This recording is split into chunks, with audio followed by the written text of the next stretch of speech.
Hi. So, for Women's History Month, we're going to be diving deep into women's health.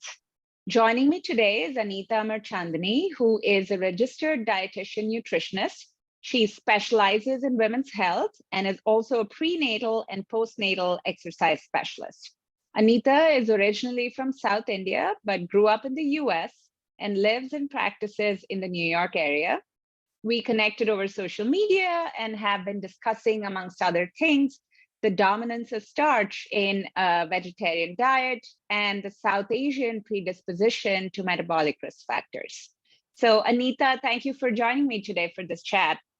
Thank you so much, Basuda, for having me. I'm super excited to connect with you. Just to give you a little background, I grew up in Texas in the 80s where it seemed like, everything was big. Portion sizes, the whole concept of being able to go and you have the unlimited refills and all you can eat buffets. And that was like this phenomenon, pretty much in the 80s and early 90s. And so I think, having that as my environment in conjunction with being South Asian and having, grown up in a household with a love of good food, cooking, finishing your meals, and that whole philosophy, has propelled me inevitably into nutrition.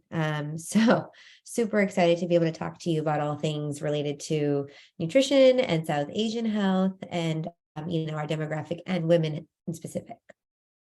Yeah, that's great. So tell us how you came to specialize in specifically women's nutrition, and how was kind of you've been practicing in the nutrition field for many years now. So how has your journey been? How long have you been kind of focused on this area? So I think, it's been about 15 years since I've started, and dabbled into the wellness / nutrition space. I started off as a personal trainer and a fitness instructor. I got certified in one of my corporate jobs to teach fitness at the local gyms in the New York metro area. And, in 2 years of doing that, I had several members come up to me and be like, I'm just curious, how do I fuel for this workout? Or what do I eat after this workout? Or, I'm trying to lose 5 pounds. What are what can I do in conjunction with these types of workouts? And, I would be like, well, I'm not well versed in that, but I can tell you what I would do or what I would recommend. And I don't know, just slowly it got me thinking, spoke to my husband about it. And he was like, I think you should consider nutrition. And I was like, is that a thing? Like, do people, I don't know, can I pursue that? And so I went back and did some research and I saw that I went to NYU undergrad and NYU grad had a master's in clinical nutrition program where you could basically become a dietitian and get your master's. So that's what propelled me into getting into nutrition. Once I finished the program and got out of working from the clinical space, I was about 30 and almost 30, maybe like 28, and kind of in the sort of foray of thinking about fertility and having kids and that whole spiel. And I think just going through those life cycle phases on my own, and not sort of really having a guidance. I mean, like what I choose or what I hope to be for somebody, don't think I really had that. It's like I learned on the fly Right. of things. And that's when I realized I was like, I kind of want to help people. I want to optimize people's experience. I want to help them, obviously there's no guarantees for anything, but I want to help them get healthy and feel their best before they're trying to conceive. And then I want them to have a healthy journey when they do conceive. And I want them to have a healthy outcome, and have a really good rehabilitative process to getting back to their, self, postpartum. And so that's kind of what led me into women's health. I do have a handful of male clients, but my passion and obviously my expertise is to work with women. Got it. And were there any personal health issues related to nutrition that you struggled with, in your own journey that now, you have overcome or you have learned how to address, and how has that kind of impacted how you practice? Absolutely. So growing up, as I mentioned, I grew up in Texas, and I don't think, we had any understanding within our household of what portions were, and also what calories matter. And so I ended up gaining a good amount of weight, between, age 9 and age 12. Um, Definitely a little bit on the chubbier, overweight borderline. And I didn't like how I felt. I knew, that the perception was that I was, a heavier child. And so I started getting into exercise, and I started exercising so much. Basically, what I would do is, it's called exercise induced anorexia, and it happens at various ages, but Right. you exercise to a point where you work out to offset the calories that you eat. So essentially, you're trying to reach zero. Yeah. Um, and that was at like 13 or 14. So that was when I was just growing. And I became anemic. And I didn't even know about protein at the time. Like, it didn't even occur to me, because we were a vegetarian household. And my mom basically was like, lentils is the plant-based protein that you're Right. going to have, and some dairy and, yogurt, cheeses, and things Right. like Right. that.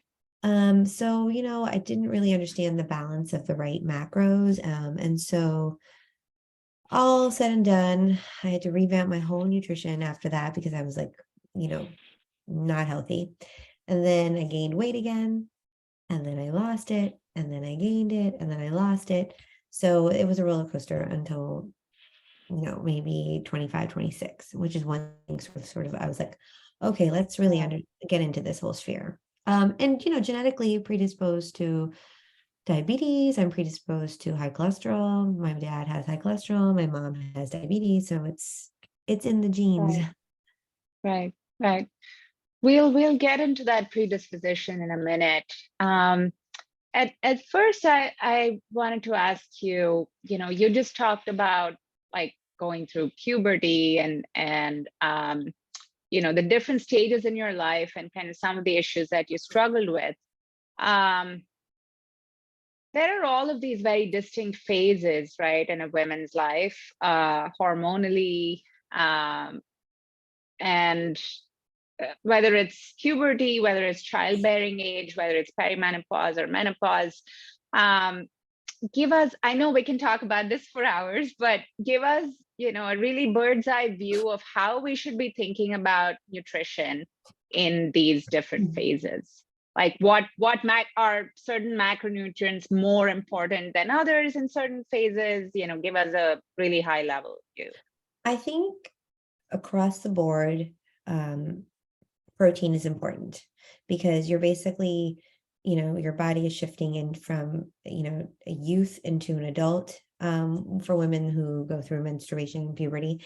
So protein is definitely the number one thing to really pinpoint, whether you're age 9 or age, 55. And what those sources are and what works for you, trial and error. Right. Eating a varied diet in terms of like some fruits and some vegetables, and maybe you don't have to get the balance down with the fiber, the healthy fat, the protein, and the starch quite, perfectly before your mid-20s, because at that point your metabolism is still Right. growing and revving, and your hormones haven't really completely figured themselves out, unless you've been diagnosed with something, of course. But you have that room for finding the balance. Like, maybe you'll have a late night of studying, and you might gorge on a bagel, but it may not do the detriment that it would Right. in the next decade. But pretty much when you get into your mid-20s, I would say that the starch really has to be controlled, because that's when the predisposition to the things that you might not know you have might start kicking in. And that's when weight might start becoming more difficult to lose. So you want to make sure you're eating. I mean, and I don't know if it's the only way to do this is to work with a dietitian, or really figure out, what it is that works for you in terms of how many calories you need, what the right balance of macros you need and what are the best protein sources for you. I mean, for some people, it might be adding a shake in with whey protein and some, frozen vegetables and fruit. And for other people, it might be like they can consume, upwards of a combination of animal and plant protein Right. through dietary sources. So that's what I think that's when you have to Yeah. actually have to be cognizant of limiting your starch. Right. Yeah. I mean, that was my experience too in my honestly, I didn't realize the importance of diet until I was in my mid 30s. But even in my 20s, I felt like I could do a lot of things and just get away with it. Honestly, I thought I was eating healthy most of the time, but like I could do a spin class and like eat a few light dinners and drop a bunch of pounds, right? But it gets your body gets more kind of unforgiving as you reach your 30s and certainly mid 30s and later. So yeah, that's really helpful, just thinking about that balance. So let's zoom in specifically on South Asian women. What are some things that we should be aware of? You started to mention a predisposition to diabetes, high cholesterol. Tell us more about that. Tell us about potentially other conditions that you see in your practice that are common, and how we are genetically predisposed to these conditions. So I think the diabetes the part of being predisposed to diabetes is now interesting because what I'm seeing at an earlier age are cases of PCOS. So I'm seeing a lot of PCOS pop up, which is connected inadvertently to insulin resistance or diabetes. It's also connected to inflammation. So autoimmune issues that might appear or thyroid issues that might appear, Graves' disease, Hashimoto's disease, which affect your metabolism, and you could sway from severe weight gain to severe weight loss and a lot of mood disorders in between. Fertility is connected to both of those. And that's also something that I'm seeing with a lot of South Asian women. They're struggling with their reproductive health. And then the postpartum journey and sort of weight loss could also be triggered by, as a susceptibility for high cholesterol, an elevated hemoglobin A1C, an elevated fasting sugar, wavering on the state of prediabetes, but not quite diabetic. And then, of course, some random other issues that might be related to inflammation that could also be gut related. So I'm seeing a lot of like SIBO and IBD and IBS, and I don't know if it's related to like the GI issues or there's like stress or what, but these are some things that are very much becoming more prominent in the South Asian female demographic.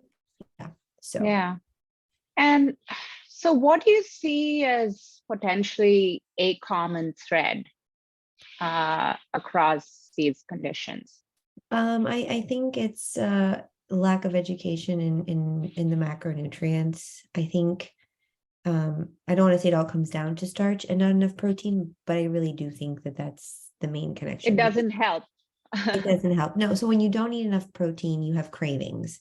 And it's weird, but when you do eat enough, you have a mental satiation that comes in and the hormone clicks in. And it's like, I'm full. Maybe I'll have a few chocolate chips. Maybe I'll have a little bit of a dessert, but I don't crave that second portion of pasta or rice or tortillas or corn chips or potatoes.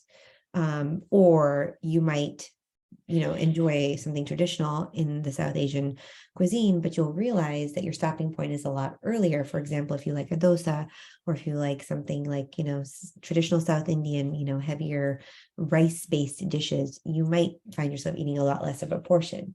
If you're amping up something on the side, like, 2 scrambled eggs with like dosa and sambar, something like that. Then you might see a balance in terms of feeling good about it. But most of the time, most of these people don't know anything about that. Right. And you talked about inflammation, right? Being kind of an underlying condition across many of these conditions. How does that inflammation tend to manifest? Are there some common symptoms across these conditions that you mentioned, whether it's PCOS or IBD or any of that, IBS? Sorry. Yeah, so inflammation can come in a few different ways. Elevated cortisol is a marker that we typically might see, or elevated C-reactive protein, which is something we might see based on blood work. Food intolerances and insensitivities through blood work can be demonstrated as well. And that's when you get your immunoglobulins evaluated, like it's called IgA, and then there's IgB, and it goes to IgE. These are markers that usually a GI specialist will pull your blood and sort of assess and see if you have any allergies or intolerances. And if that is elevated, you might have some gut inflammation. For cholesterol, or heart disease, it's apolipoB, it's ApoB. And usually that's the most accurate marker for being susceptible or having heart disease related inflammation. Blood sugar, typically you don't see it just in blood sugar, you see it manifest in a few other ways. So sometimes you see it manifest through the cortisol as well as thyroid and some of the reproductive hormones, like the balancing between estrogen and testosterone and luteinizing hormone and FSH. So you will see various imbalances. Right. Let's talk about PCOS and fertility for just a minute here. Are there links between both of these issues? Are people that tend to have PCOS, is it likely that they might also kind of be tending towards prediabetes? Are there connections in all of that? There are 4 types of PCOS that are that you might, like if you just Google, you might see that there are 4 types of PCOS. Sometimes I'm seeing there's no one that's a majority. A lot of the recent cases that I've been connecting with are asymptomatic PCOS. So it's almost like they don't know that they have PCOS until they've been trying, and then it's like a rule out process. And then it's like, oh, maybe you do have PCOS because of all these other things, but it's not fully, I think it's one of those conditions that I don't think that has full proof of evidence to really say that it's this specific. So, but what I'm seeing is women are trying to conceive, they're unable to conceive. When they go back to their doctor before they start the IVF or IUI journey, they get more blood work done, and somehow through process of elimination have been told they have PCOS. Now, their issue is, could they have been told that sooner and tried to fix some of it before they said trying to conceive? Because now they have the added stress of the trying to conceive and the pressure for it. Yeah. So that then elevates hormones when you have stress. Right. Then does manifest inflammation in the body in different ways. That then becomes an obstacle. So I think the process in which we're trying to figure this out is convoluted. And so I'm hoping that this provides education to people who are considering this, to make sure that they rule out possible barriers and understand what the full landscape is before they get into the fertility journey. Right. So what do you think are some early warning signs that we should all be aware of? It's hard to say, but I would probably say maybe unexplained abdominal adiposity, like weight gain or retention of, like, you might feel like your waist increasing, but nothing else. Maybe, unexplained weight loss or unexplained weight gain, mood changes, appetite changes, possibly, skin sort of disruption, possibly darkening of certain areas of your skin, possibly hair, sort of either too much growth or patches of growth. Those are some common ones, but they're not always the same every time. Right. Yeah. Okay, it manifests differently. Yeah, or irregular periods.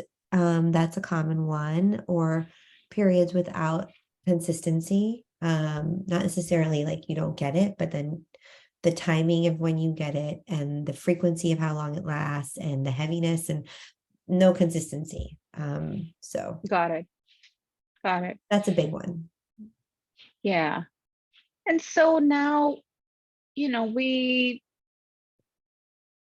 when we think about diet, um, and how we can employ diet as a tool to help address and potentially even reverse some of these conditions. Um, Talk to us about starch. And here, you know, I don't subscribe to the view that all starch is bad or like all carbs are bad or any of that, but I feel like as a society, we have tended so much on our balance is so askew that even the word moderation today feels like it's out of balance, because it's just status quo is so heavily skewed. So Yeah. how does starch or excessive starch, let's talk about how does excessive starch kind of impair some of our body's functions and how it might be related to these conditions. So an example of an excessive starch, for example, is 1 cup of rice. You take a measuring cup and you scoop Like out cooked rice. cooked rice. You scoop out cooked Okay. rice. 1 cup is considered excessive. 1/3 cup is considered a portion. And that's like this much. Yeah. Yeah. Yeah. And so most of us have grown up thinking that And we're talking about white rice here. whether it's white rice Or actually or brown rice, okay, it's still 1 cup is it's excessive. still Yes. right. So what typically happens with a pattern of excessive starch consumption? This doesn't mean, oh, one day you eat 1 cup and then the next day something bad's going to happen. This is a lifestyle. So this is constantly eating this way for a period of time. Your body, if you don't metabolize starch, it turns into fat. And by metabolizing starch, 1, you need to balance the macros. You need to have adequate protein. Number 2, you need to move. There needs to be some deficit of calories. So using the starch, which essentially breaks down to glucose in the body, is being utilized as fuel, and fuel in the form of movement, exercise, something that takes the glucose and uses it to, get that body moving. So if you don't have adequate movement or adequate burning of the fuel, that can contribute to the starch turning into fat. Of course, if you're not sleeping well, because maybe you're stressed or maybe because you haven't employed a good sleep habit that works for you, or maybe you're just in a lifestyle period of zone where you have young kids and it's disruptive. The sleep, basically the hormones don't get balanced, because when we sleep adequately, when we achieve our REM sleep, deep sleep, our hormones get settled, our heart rate comes down, our body kind of gets that rejuvenation that it needs, and then the next day it functions in a circadian pattern. So now if you're not sleeping well, your hormones are not going to be sort of reset the next day. It contributes to your eating patterns. So then you might be craving, or you might not choose the right sort of food sources to help you fuel. You'll gravitate towards carbs because you'll think that's what you need for energy. And that's a pattern of cycle. So between starch portions, which I told you what's excessive, between not metabolizing the starch and not sleeping adequately, all of that is a contributing factor. Right. And do you think that there's these repeated glucose spikes? I think there's a little bit more awareness of that today. Just blood sugar spikes and the inflammation that causes. Is that also a factor sometimes in potentially in the runway up to some of these conditions? Yes, absolutely. I think the spikes of the blood sugar and the inconsistency of a healthy eating pattern will end up leading you down that path. The first thing you'll end up seeing over time is weight gain. You'll just see yourself gaining weight. And that's what triggers that's people. related to insulin resistance as well, right? Absolutely, because that's when all of a sudden you're like, oh, I've gained 15 pounds and now my body's not performing the way it should have been. It's not, I don't feel as good. Typically your energy levels will decline, your concentration might not be as, acute. You might feel more bloating than usual. Those are, the signs. GI might be slow and not as, revved up, all Yeah. related. Are cardiac complications generally part of the picture for South Asian women, or is that more a men thing? I feel like I hear that a lot in the context of South I would Asian say these men. days it's equal, probably more male, maybe 60% male, 40% female. Mhm. But yes, because I am seeing several South Asian women coming to me with high cholesterol and they don't understand why. And they might be borderline diabetic. And it's like, well, if I review your lifestyle and we talk through how they live their life, how their day-to-day is, and what they're eating, it's all evident in that process, you know? Yeah. Um, for example, eating dinner late.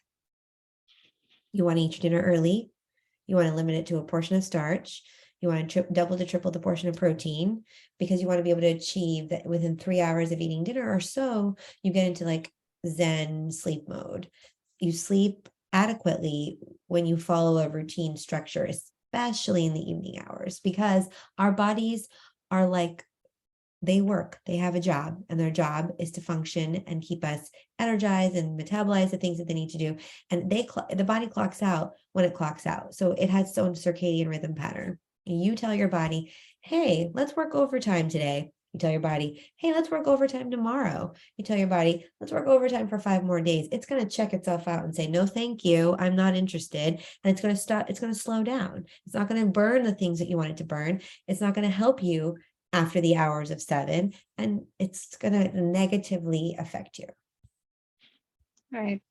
So how do we eat Mm. to start to address these issues? And, I want to talk here actually about potentially more severe cases, right? Because I feel like, with modest adjustments, maybe um, a lot of the more mild cases might get by. But how do you tend to approach diet for a more severe case of PCOS or Or and any of the diabetes or any of conditions these. that you, Yep. yeah, Yep. For any of these conditions, the first thing I start doing is putting my clients on not intermittent fasting, but a time restricted eating pattern. I will not basically encourage anyone to eat dinner after like 7:30. I'm like, no woman should be eating dinner late. We are not, our bodies don't function the way male bodies function, unfortunately. And we are more genetically predisposed to the hormone and fluctuations. And so I think that the first thing I always end up doing is, all right, let's work backwards. How feasible is it for you to stop eating dinner by 7? Okay, good, check. Okay, now how feasible is it for you to incorporate this type of plate balance? Great. Okay, so then what are the types of food choices that we can pick from? And then we come up with like these are the options for protein, these are the options for starch, these are the vegetables, and then we come up with the balance, and then we work backwards, and then we keep going to the morning, basically. Because I'm not a believer of skipping breakfast. I'm also not a believer of extreme dieting. So I have to figure out the balance for this client. So is the balance that the person wakes up in the morning, gets their work out of the way, eats breakfast at like 9 or 9:30, and fuels smaller frequent meals throughout the day so that by 7 they're full? Because the issue with a lot of people is that they don't eat enough during the day. Our lifestyle is we work a lot, we're sedentary, we don't prioritize food, we're at the desk, we're on calls. All of a sudden it's 3 o'clock and you're like, I haven't eaten. And then dinner becomes the heaviest meal. And then that's right, when all this trickles down. So for the more yeah, extreme cases, I really focus on working backwards, because the fueling and the heaviness of what you're eating to give you the nourishment you need has to happen in the daytime. So, and that's when your yeah, bodies are actually physically available to you. right. And are there more is kind of the combination of the protein and starch and fiber and fat that you recommend for more severe cases, is that different than what you might see as people start to kind of progressively feel better, or do you kind of keep that mostly static? That's a good question. I think it depends on the person. I mean, I typically don't recommend more than 60 to 75 starch grams per day. So in a day, you might get 200 to 225 grams of carbohydrates, but starch carbohydrates are obviously what make the impact on all of these And conditions. some examples of starch carbohydrates would be rice. Yeah, so like a rice or, sandwich, like 2 slices of bread at, more often, if you have an omelet or an eggs with potatoes, a third or half a plate baked Got it. potatoes, a large flour tortilla and a burrito, Right. chips, Yeah. pretzels, hot dog buns, pizza, Yeah. like the flour, for all these different foods, baked Got goods, it. you name it. So Yeah. all of those, have to be accounted for. So if you're having an English muffin at breakfast, look on the nutrition label. What is the serving size? What is the starch per serving size? Make a note of it. When you hit 60, where are we at? Are we still feeling hungry? Are we still not satisfied? So we have to really like look at this with a thin lens. Like I'm like much more strict, I think, when it's like a more severe condition, like if it is actually into diabetes, because that's like now you have to really achieve strict carbohydrate control.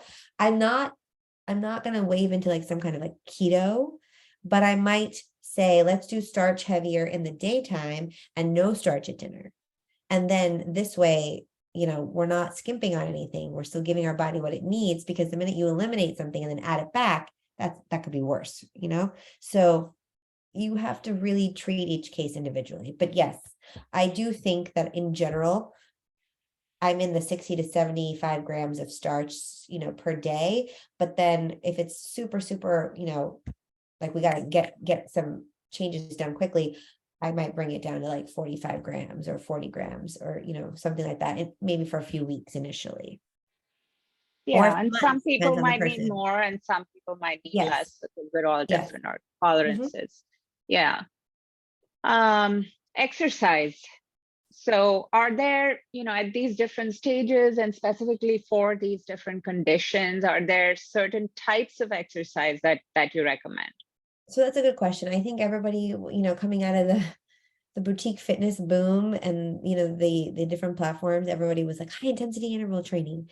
That's the way to go. 15 minutes, boom, done. And you're like, you move on. Now, the issue with that is with all of these different types of chronic conditions, there is a level of inflammation. Exercise, believe it or not, is extremely beneficial. But if you already have a baseline level of elevated cortisol as part of your inflammatory state, if you exercise, it elevates that cortisol. So it actually doesn't benefit you. The exercise, meaning the exercise that you're doing, is high intensity exercise. So in this state, I emphasize low intensity interval training. That's So I interesting. do, Yeah. yes. So it's like power walking. I might say, get on the treadmill and power walk, pick an incline that's suitable for you, that you can have a conversation at a speed that you can talk, and consistently walk for 30 minutes. Every 7 minutes, rev up your engine to get the incline to like 10.0, come back down, go back up, come back down, but you're still walking at the same pace. That is an example of the type of exercise I will encourage. Pilates, core-based training, low impact strength training. You could do cycling, a low impact interval training cycle on like the Peloton, rowing, like steady state cardio, even tennis or swimming or a sport. So those are all ways to engage and sort of keep that fat burn steady, because essentially you need to burn fat, because that's what starch becomes. And so that is the type of fitness programming I would work with each person to try to achieve based on, their level. Yeah, I hear a lot about strength training these days, and the importance of muscle as we age, and potentially doing even more strength training over some of these cardio-based exercises. What is your view on that? I think that every woman, doesn't matter South Asian or not, needs to have some form of strength training. Doesn't have to be heavy weights, could just be body weight, but it's the Yeah. ability to um, convert growing muscle fibers with the addition of with the complement of dietary protein.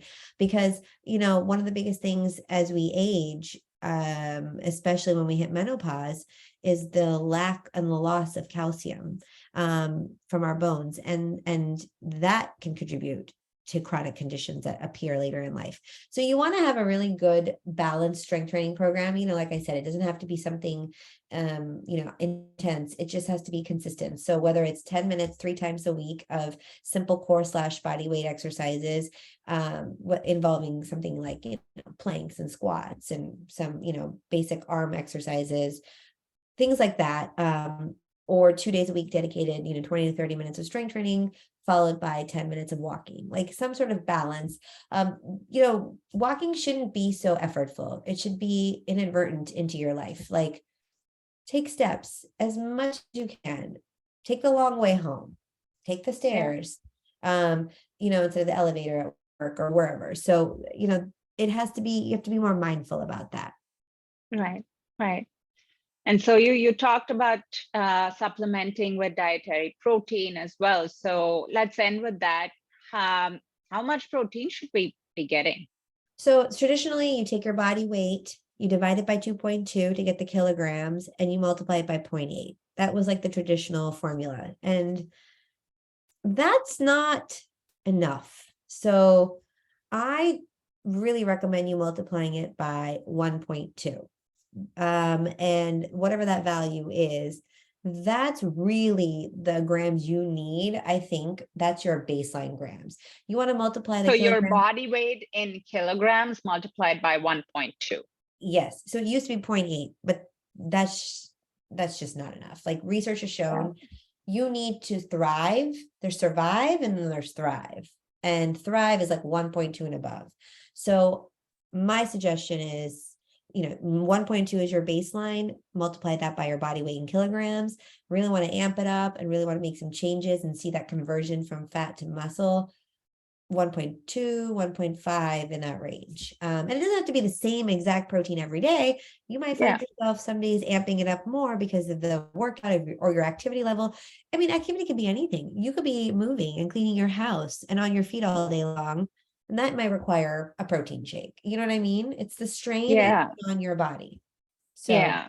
And I feel like some people find it onerous to, monitor like in grams and things like that, how much protein they're getting.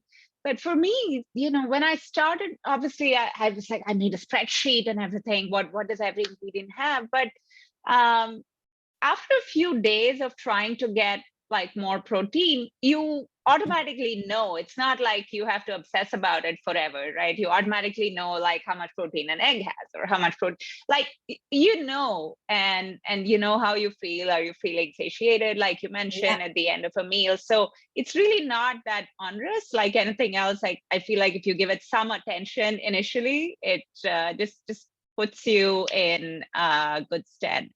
I 100% agree. I think once you start getting the hang of it and you also see which ones work better for you in terms of like feeling full and feeling energetic and that whole translation, it kind of becomes second nature, and isn't so difficult. But yes, initially it is overwhelming. Anything initially is overwhelming. Going through this process is overwhelming. Reading a cookbook can be overwhelming. Like, it is definitely, a change. So change is something that takes time. And I'm a big believer of transitions and like slower, steadier adapting mechanisms. And so I always try to do things like, I call it like peel the onion, like layer by layer by layer. Mhm. That's usually how I counsel as well. Okay. Is there anything else that I should have asked that I didn't ask today? No, I mean, I think we covered an extensive amount of tip top topics. I think that, if anybody is interested in diving deeper into any of this, they can reach out to you, they can reach out to me, and, happy to answer more intricate questions. Yeah, and we'll put your contact details and your website and all of that in this interview and in the notes and in my newsletter, so people can Perfect. reach out to you. Sounds Okay, great. thank you so much for joining me, Anita. Thank you for your time. This was really great. I really enjoyed. I could talk about this for hours. So hopefully people will reach out. Yes, yes. Thanks so much. All Take right. care.